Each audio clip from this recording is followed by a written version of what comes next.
Hey guys, welcome back to Done with Depression. Today's video includes sewing with my mom.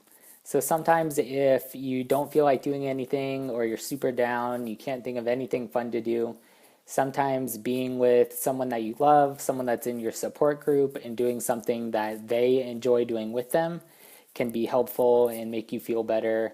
And maybe you'll have a little bit of fun doing it, and maybe it'll bring up your mood.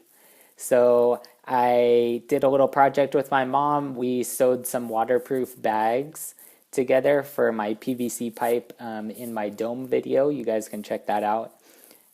So we went to Joann's and got fabric and made each one of these bags with handles and drawstrings for about $12 a piece. So it was a pretty fun little project. It gave us something to do, and we got pretty good quality bags for about 12 bucks a piece. So I hope you guys enjoyed the video. Don't forget to like and subscribe, and also check out the description box for some featured details down there.